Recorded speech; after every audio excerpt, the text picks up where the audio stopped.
Hello, everyone. Welcome to making the big Kotlin multi-platform decision. And I think this is a decision that's going to come for a lot of people, a lot of teams, quite quickly. And it's not just a yes or no question. It is very much a how question. There's a lot of nuances and side effects which warrant an in-depth discussion here. So we'll get into that. I'm Sumayyah Ahmed. I'm currently a tech lead at Square, and I'm also a Google developer expert for Android. And something that I've been hearing very often in the past few years of my career has been, why can't we just write this code, this new app, this new feature, this new module in Kotlin Multiplatform, right? Why not? Because it's going to save us a lot of time. We are going to be writing our code once, and less developer time means obviously we're going to save a lot of money, and it's way less risky than other cross-platform technologies out there. And there are so many success stories of people that have adopted KMP. And I think this is going to be very common questions that we ask everyone when we start getting to the KMP decision. The interesting thing is all of these things are true. KMP is going to save time and reduce code and save money that way, and it is low risk, and there's a lot of success stories. That being said, some things will be true for certain teams, and some things will be true for certain situations.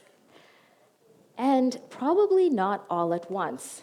It's very unlikely that you'll save a significant amount of time and save a lot of money and have an easy time onboarding all your people. So it's very good not to promise the world when you're trying to pitch KMP. So if you as a tech lead or engineer or EM or leader are facing this decision, it helps to understand how to make this decision and what strategy to adopt. What do I optimize for? Do I optimize for time or money or risk? Essentially, how do I go into this more informed? And that's what this talk will help with today. So we're going to get information and nuance and talk about all of these sort of surface level assumptions around KMP and examine which situations are they true and what is the best factor to take into consideration for your team and your org and your situation. This is going to focus primarily on KMP across mobile orgs. And then we'll talk about how to make this decision successfully. It is going to be a very pragmatic talk about engineering decisions in practice. And let's get into it. Let's talk about all the details. This is the number one assumption that I hear first right off the bat. KMP saves time. And the answer is really important to understand.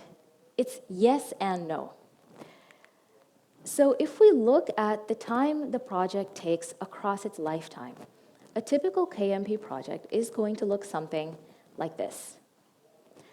As you can see, there's going to be quite a lot of time that goes into it upfront, and that drops quite steeply and then levels off. And I like to split this up into two phases. There's going to be your upfront cost and then your maintenance cost for a project. And of course, for us, we really care about how much more costly in time is a KMP project versus a native one. And those projects will map roughly like this. So as you can see, in the maintenance phase of a project, a native and a KMP project are roughly going to cost the same in terms of time. But upfront, what's really happening here? Why is a KMP project potentially much more expensive in terms of time when you start off? I'm not going to gatekeep anything. The answer is really builds.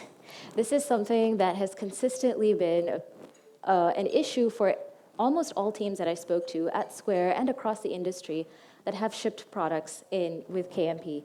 Setting up your builds, especially within an existing project with existing modules, is something that takes a lot of time. Again, especially when you're shipping iOS artifacts, it essentially requires a specialized effort. You do need to have a developer who is an expert in the build system and with Gradle, writing a lot of custom Gradle scripting, and you do end up with something that's a lot more bespoke than a typical native build.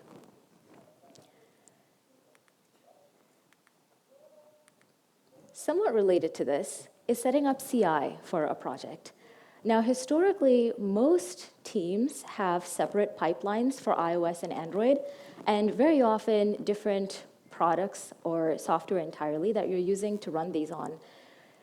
But for a KMP project, you want to be able to test your artifact on your Android pipeline and your iOS pipeline. But if they're separate, how do you test across both? Are you going to duplicate all this work? Or are you going to somehow chain these builds together? And again, it's very dependent on your own specific tooling and stack, but you end up having to do a lot more customization and special tweaking and a bit more effort to make this work. So both of these together, builds and CI, do require a lot more time upfront to figure out a lot of problems. Apart from that, there's a couple of things that can add cost. This one is fairly obvious. You always are going to have an onboarding and learning curve. So just like with any other library or framework, a lot of native developers need time to absorb the KMP stack, the tooling, and get up to the same fluency that they would have in native. It's also true that there's less technical documentation available online as opposed to native, and so this adds a bit more developer time when we're talking about creating KMP projects. There's also something that I like to call the innovation cost of KMP, which is when something simpler in native just takes a bit more time to figure out in KMP. And this is where you can spend a lot of developer time figuring out problems that are already solved on native. These are, these days, going to come from two main categories. The first is platform touchpoints. Essentially, when you're writing Kotlin code in native, you are trying to design a solution that will work for both the Android platform and the iOS platform. And this leads to all sorts of small, little problems that you're going to have to solve. An example of this would be something like, what if you need to handle really precise numbers? So Kotlin is going to give you a big decimal class, but there is really no iOS equivalent. And so what does your parent interface use as a parameter? And so there's lots of small little issues that happen down the line. Pamela Hill actually had a great talk on a really deep dive on all these problems that can happen with Swift interop. So a little bit of friction here. And scaling back out a little bit, the second category that is going to give you innovation cost is really custom tooling and framework. So at Square, we use a framework called Workflow, which we've written internally and is also open sourced. And a lot of our code is driven by Workflow, which is not a standard Android stack. There's other frameworks that exist, like Mavericks or Ribs or SBAs, and all of these are technologies that are non-standard for native.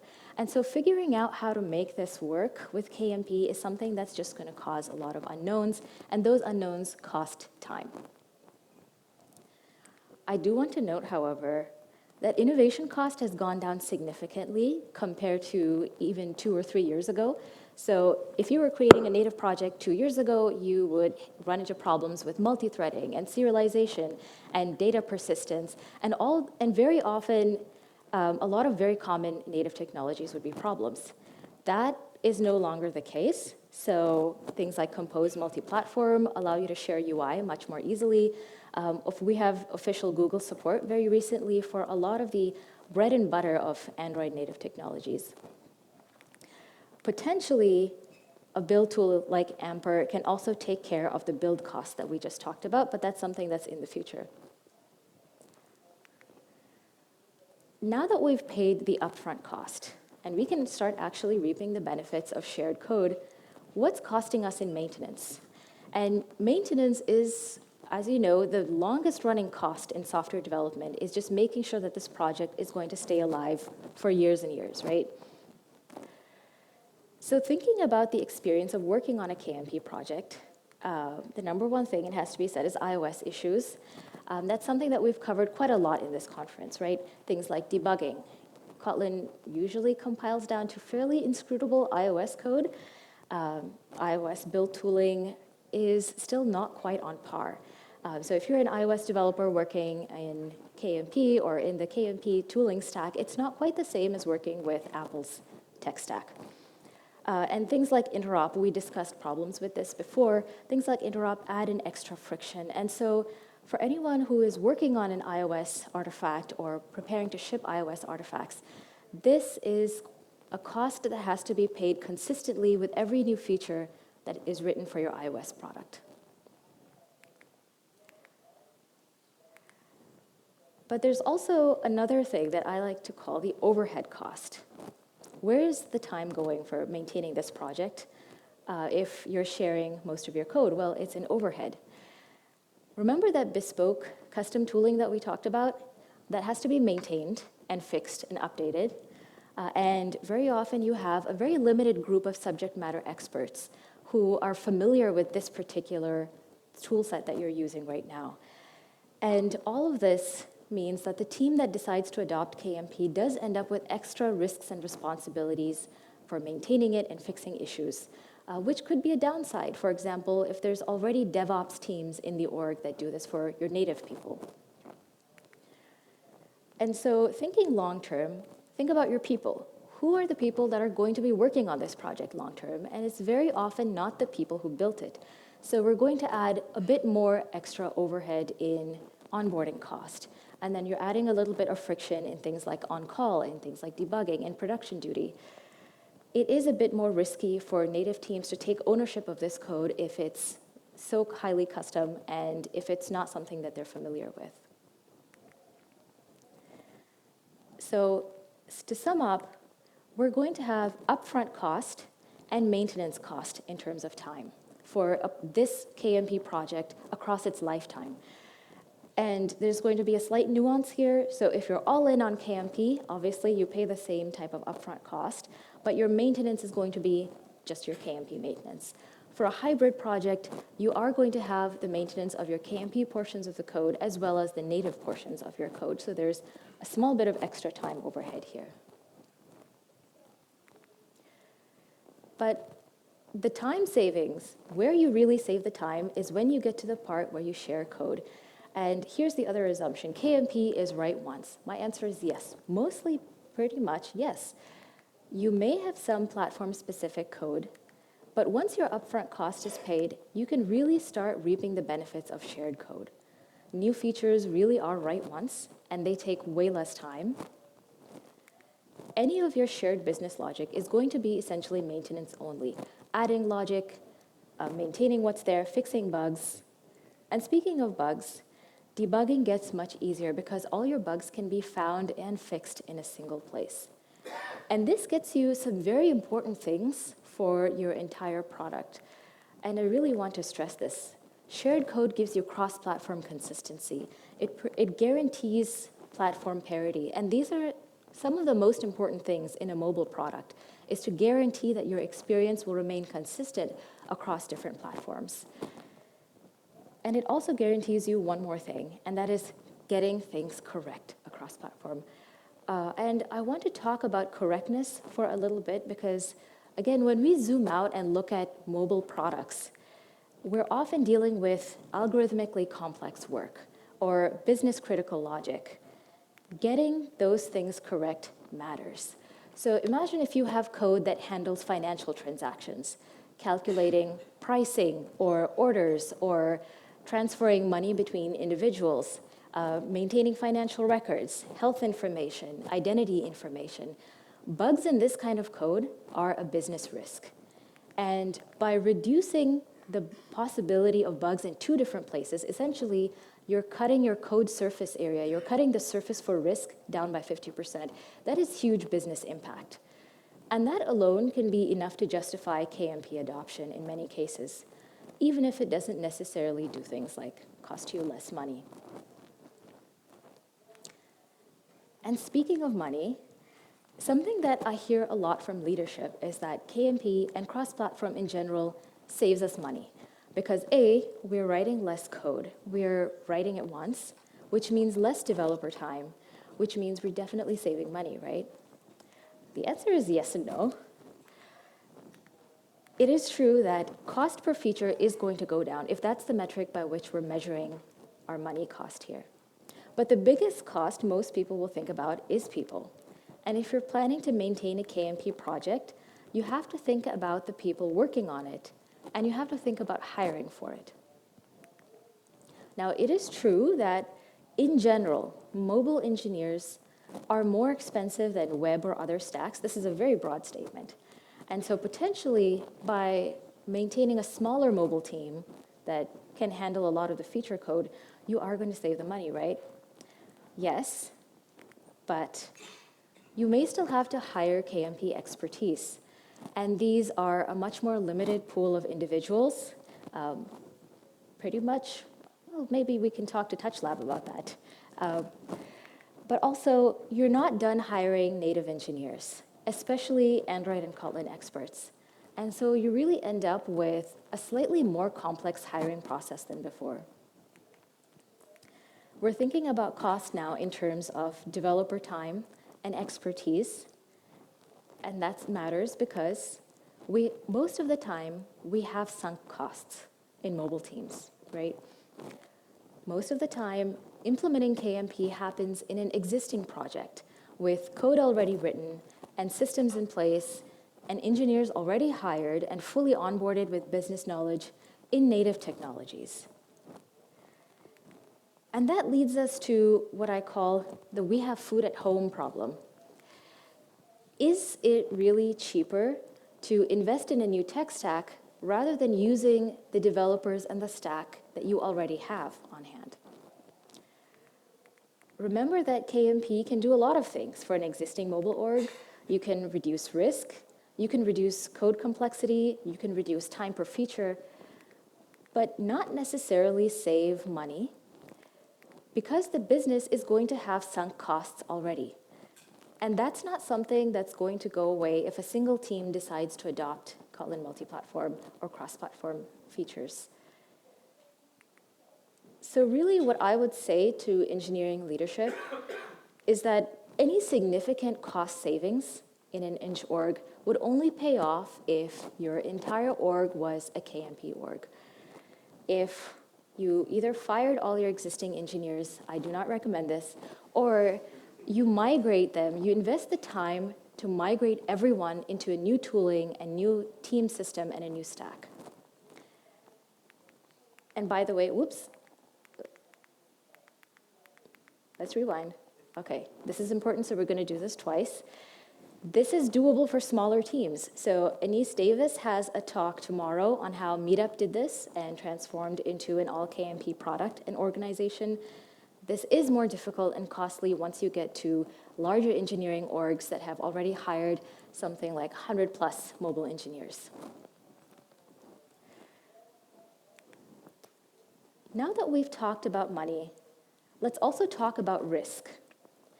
Because risk is another factor that can impact decision-making with cross-platform technologies.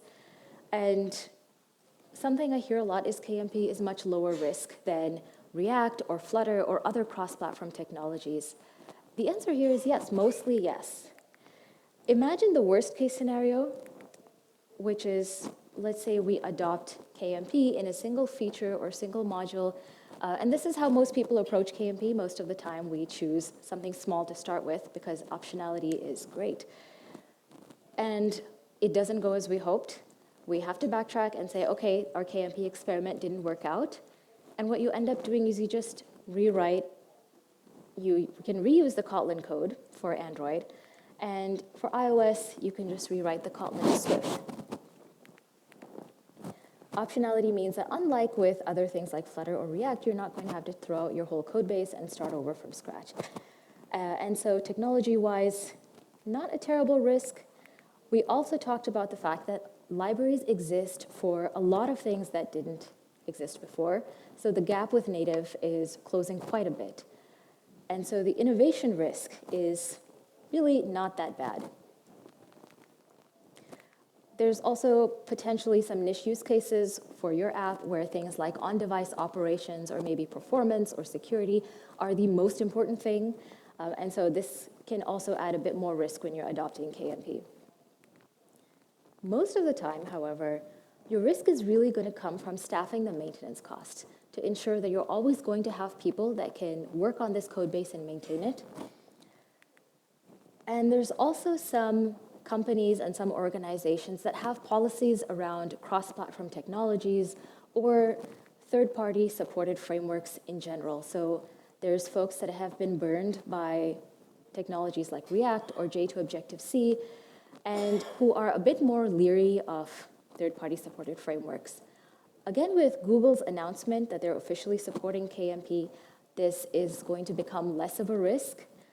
Apple hasn't said anything yet, but this is going to vary quite a bit based on your team and your org. And I also want to talk about these mixed feelings that a lot of people have towards KMP or cross-platform technologies. And these are something like emotional problems or people problems, but they are going to be real problems when we're dealing with teams that are used to working in native. iOS folks, in general, consider that KMP isn't quite up to the same standard as the typical iOS dev tooling, which is a fact.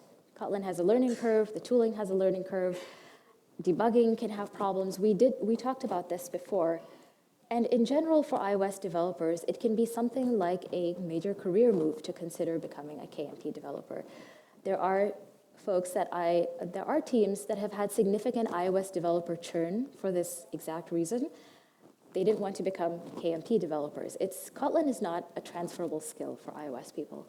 And this is a real problem when we're dealing with large iOS teams and iOS people. And so I think any future for cross-platform technologies has to maintain that discussion and consider the iOS perspective as well.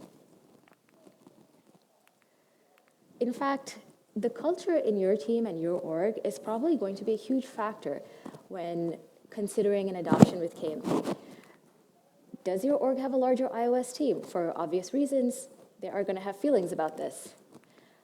What if you have a centralized mobile org that has recommended tooling?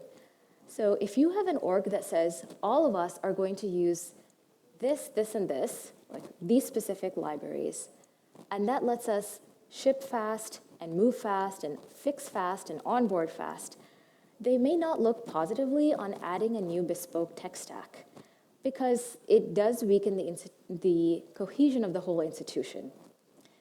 And also, innovation can sometimes make business people nervous. So another thing to consider is what is Eng leadership's attitude towards new technologies and investing in new hiring practices?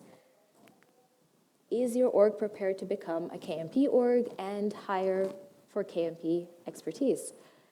Remember that mobile orgs are a known thing by now, but cross-platform orgs remain less so. So let's talk about how to do this right. We've talked about a lot of pros and cons and nuances and side effects that can happen. How do we approach this decision or discussion with the right factors in mind? Because what's important for your team is going to be very different based on the kind of people that you have, the kind of tech stack that you have. And it's important to remember that Kotlin Multiplatform is a tool, just like any other library or framework. It is a great future for mobile development and has very real benefits. So when we're talking about how to approach this, I would say it's important to figure out what problem is your KMP implementation meant to solve. Do we really care about reducing business risk? Is there a part of our code base that is just drifting across platforms and it's causing business problems? Is there a part of code that's just a really gnarly pain point for all engineers and nobody wants to touch this? Can we get rid of that with KMP? Are we really going to lean into saving cost across our engineering org? And then I would say evaluate risk. What is the biggest risk to the team right now? Is it the fact that we have limited resources? For example, I know that there are teams that need to run lean, who are not planning to hire more engineers, and so we can't just throw more people at the problem. And we have very limited resources for the amount of features and the amount of work that we want to do. Or is the risk coming from the current implementation? Is there a part of code that is so gnarly and so bug-prone and important that rewriting it in a shared context is just going to be a better experience for the business and also save us a lot of developer time? And I would also say evaluate the people. Do we have somebody that's prepared to be your KMP expert and who is prepared to jump in and learn how everything works and how to solve problems and in general become your subject matter experts on KMP? This is actually quite a game changer for a lot of teams that have successfully launched products with this technology. But what if your team is underleveled? What if they're already at capacity? Can they afford an extra learning curve? These are all factors that are going to affect the success of any potential KMP adoption. But once we've done all that, it becomes much easier to set expectations and define a reasonable success criteria. And here I would say, try to optimize for one or two outcomes. Either we are going to focus on reducing risk in an area of the code base, or we really care about increasing our rate of feature delivery, for example. And that lets us define the quickest outcome that pays off that upfront costs that we talked about earlier. So for example, if we really care about increasing feature delivery, we basically can just spin up a new feature module and focus on iterating on that particular module. Set it up, solve all the build problems, launch a very simple feature, and then continue iteration. And that allows the team to build KMP expertise with much lower risk. And that will probably be more successful than trying to do a wholesale migration of an entire project, which can just very quickly balloon in complexity. So for everyone, and I can see that it's a lot of overload of information, we're going to give a quick cheat sheet right here. There are cases when KMP adoption is going to be, much easier. And that by easier, I mean easier to pitch and easier to implement. If you have a very strong use case, when implementation drift is a big problem, or when cross-platform consistency is really business critical, it makes it much easier to pitch the case for shared code base. If you have a smaller team or a simpler product, and especially if you're starting greenfield or if you're working with limited legacy code or working with a standardized tech stack, all of these things will make it much simpler and quicker to transition to KMP. There's also, if you have people on your team that are enthusiastic about KMP, that helps a lot. If you have a limited iOS surface, or if you have a limited platform surface in general, if your app is more of a UI shell around business logic, this is really the ideal case for a shared code base. A couple other things, if you have a team that really needs to run lean, so as a hiring manager, you know that your team is going to just stay at a certain size and has higher expectations, cross-platform becomes a stronger sell. And conversely, there are going to be cases when KMP adoption becomes more complicated. So not impossible, but it does add to the complexity. When you already have significant institutional investment in your company, if you have large iOS orgs or large native orgs in general, or if you have investment in a cohesive tech stack, it becomes a little more difficult to do something different. Potentially, there are apps that are focusing on really niche cases when performance is the most important thing or security is the most important thing. And these are cases when native stacks really shine. And also, if you are using custom frameworks like workflow or any type of custom libraries or in-house tooling that's non-standard, this just adds a bit more friction when trying to transition over to KMP.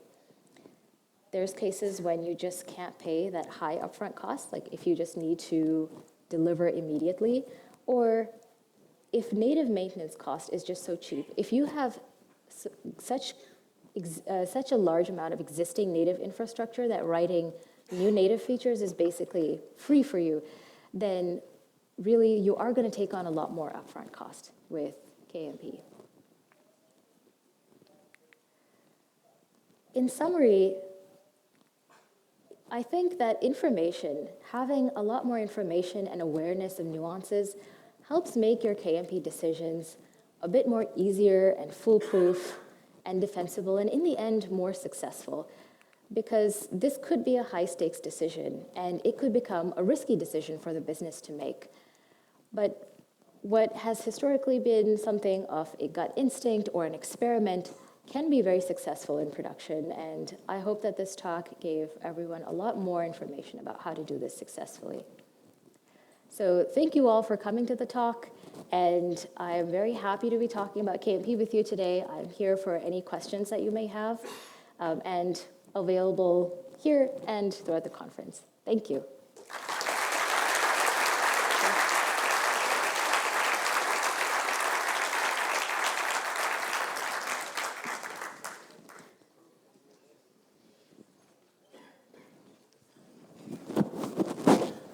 Hi, thanks for the great presentation right here. How do you manage to convince iOS engineers to jump into exploring KMP? I think it's significantly easier for Android developers, but I find it much more difficult with iOS folks. That's a good question, and I think the approach is always going to be more successful when we consider that this is not an Android experience versus an iOS experience question. It's more of how can we ensure a parity experience for the whole team. And so I find that iOS developers sometimes, they have legitimate concerns about the developer tooling, right? But there is a path forward when, for example, Kotlin Multiplatform can actually solve pain points that exist on iOS. For example, if by moving code into a shared repository, it ends up being less of an ownership surface. Or if it ends up solving some problem for them, that becomes a bit of an offset to the tooling problem. I hope that answers your question. And the other thing that I can think of right now is the fact that the tooling is improving continually. So even if now is not the time, if you have iOS developers who are just not interested in dealing with KMP now, that doesn't mean they won't be 2 years in the future when, for example, we have much more support for Swift interop, we have Swift export, we have potentially Amper, which is a build tooling system that can solve a lot of existing build issues. I think that could also be a game changer for a lot of iOS folks. I have a question. Thank you for the presentation. How would you say that the stabilization of Compose multi-platform is influencing all of this? This is a good question, and the answer is it really depends on who you talk to, right? Because depending on who they are, the UI experience can be either hugely important to the product, or it can just be a surface level thing, right? And so Compose multi-platform can be a game changer for situations when you have a lot of investment in declarative UI, and you want to ensure that your UI experience, the delightfulness of your UI is something that your company really invests in. And so that can make a big difference for some folks who are in that category. Maybe if there's an app that's much less, how do I say this, that has more investment in legacy XML code or legacy UI, Compose multi-platform is just probably too far down the line to make a difference. Okay, thank you. Hi, excuse me.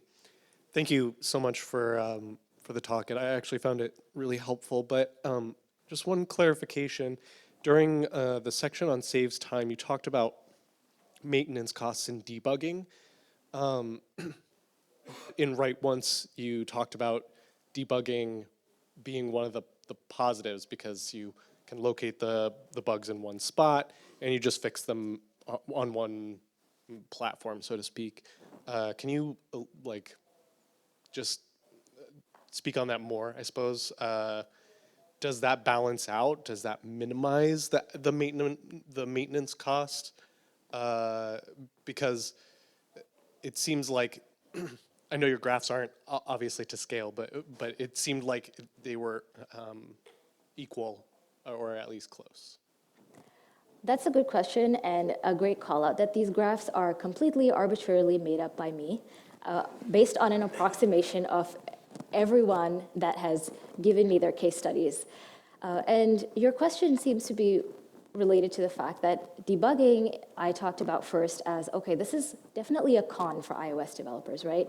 But then later on, I talked about debugging in the sense that you're reducing business risk by essentially corralling all your bugs into half of the code that they could be in. And it depends on, this again is a place where nuance is important because yes, if we are shipping an iOS artifact and we're testing an iOS feature and trying to debug a particular experience in iOS, then trying to trace through those stack traces becomes problematic and you don't have access to all the tools that you would typically have to debug it, the feature experience. But when it comes to business logic and shared logic modules, these are places which can be debugged, in a very JVM fashion, where it's essentially you don't need any specific platform-specific tooling to trace and track, and by reducing the bugs in that kind of code or making it easier to debug that kind of code, you are reducing your business risk in that module. Thank you. I appreciate that. Hey. Sorry. Here. Thank you for a presentation. I've got probably a business question. Yes. What would you say to someone who is currently deciding which technology he should choose between KMP and Flutter? What would you say to convince him to start with KMP instead of Flutter, React Native, etc.? Thanks. I don't know if I'm allowed to say the Flutter word here, but obviously you're talking to somebody who's very much, like as an Android developer, I'm very biased towards KMP, right? Because to me that represents a lot of the benefits of native first with, again, the benefits of shared code and not having experience with a production level Flutter app. I would say this depends a lot on the people that you can hire and the flexibility of your existing code base right now. Like, do you have an existing native code base? If so, maybe KMP is a more natural transition. If you're starting greenfield, it's a much more even field. And so it depends on the tooling that you want to invest in, the developer experience that you want to invest in, the kind of people that you're able to hire. And as far as Google official support, I think both of them are not likely to be dropped anytime soon. And so your long-term viability is probably about the same. Okay, thank you. Yeah, hello. So I have two quick questions. So the first one is, again, when you were talking about the right ones.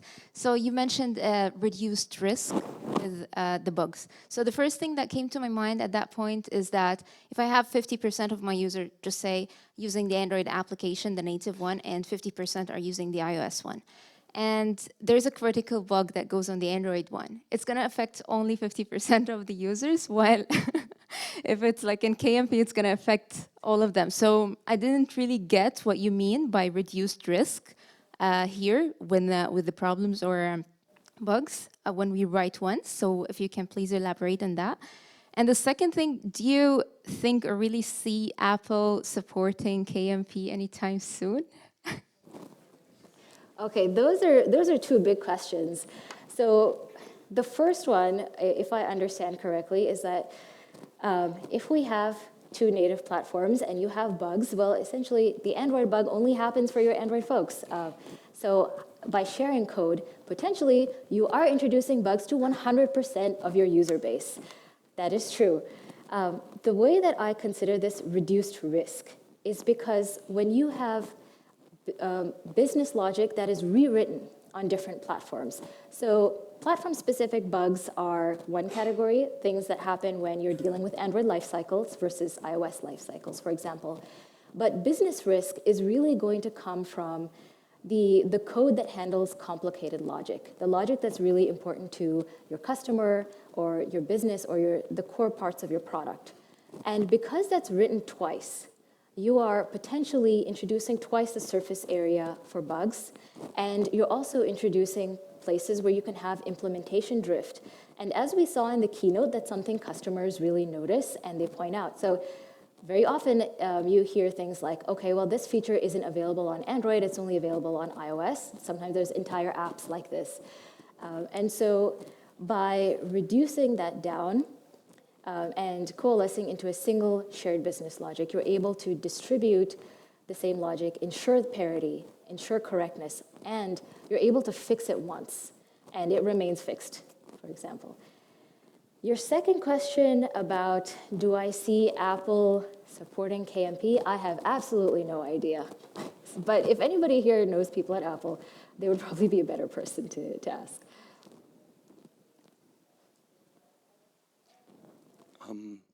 Thanks a lot for the great summary. My question is mostly around putting together a team around the project, which is KMP First. Are there any specific skills or personas that you would look for when you're recruiting?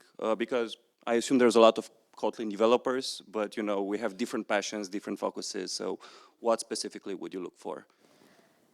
This is a good question. I would like to start by saying that KMP does have a lot of documentation and tooling, so even very early career developers will probably find it just about the same to onboard as a native project. That being said, something that I've heard consistently is that having somebody with build tooling experience is a major plus, because that is one of the things that costs us a lot in time. The other thing is that, of course, you will need Kotlin experts, because any KMP project is going to have to be Kotlin first. And so hiring for that particular skill set, even if you're just trying to hire Android engineers versus Kotlin engineers, that does increase the velocity that you'll get upfront from your project.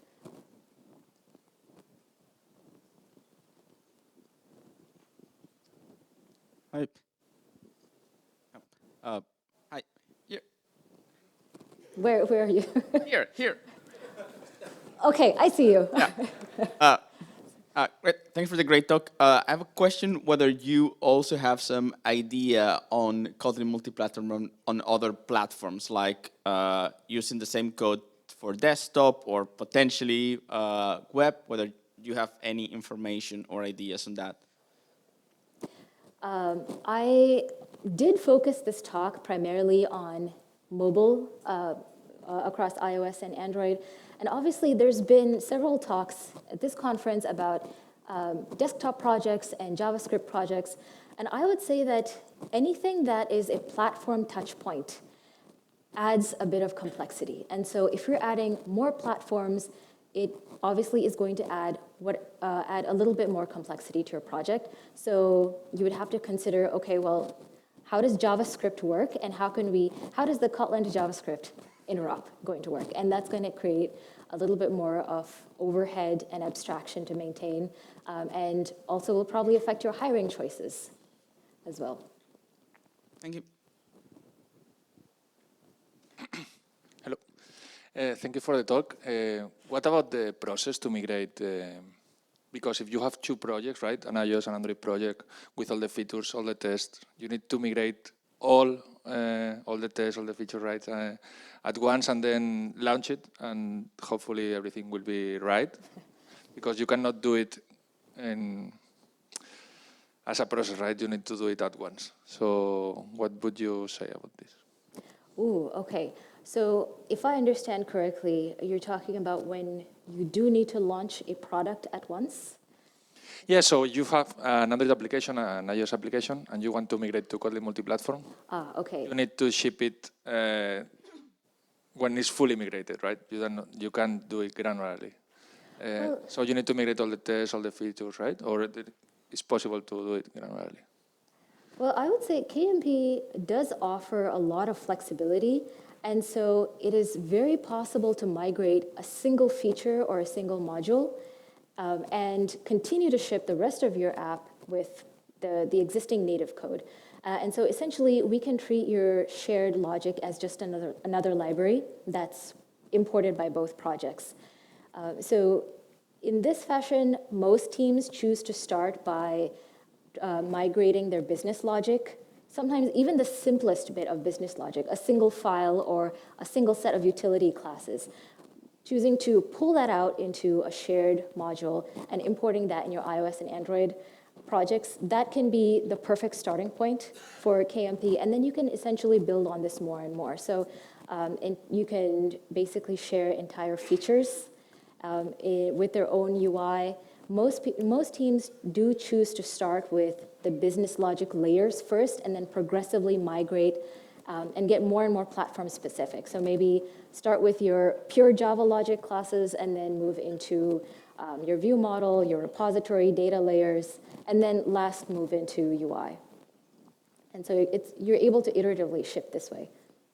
Okay. Hello. Thanks for a great talk.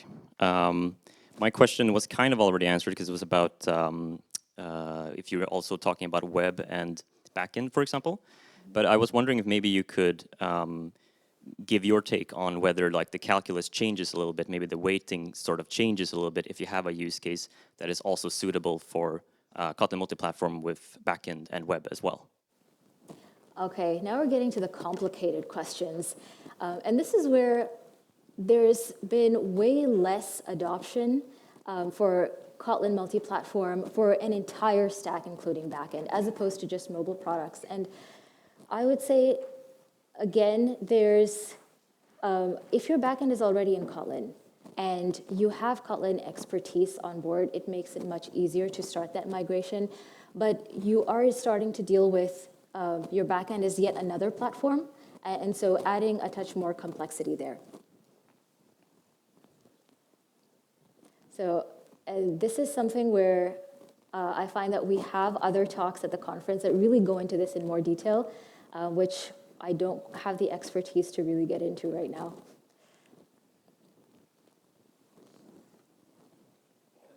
Hi. Thank you a lot for this presentation. It's really awesome. I just have one question, and it's related also to the cost. And I'm wondering if you decided to include the performance cost to your calculation or to this presentation. And I think it's one of the important costs to the iOS developer when they want to start adopting new cross-platform technology. Yeah, so there is a disparity right now in performance for a KMP project, including your composed multi-platform UI, for example, as opposed to just running it directly on native. Now, how big that disparity is and how much that matters to your team is really going to be very unique to your situation. So potentially you have, potentially your particular project may not be that performant because it does on-device operations, for example.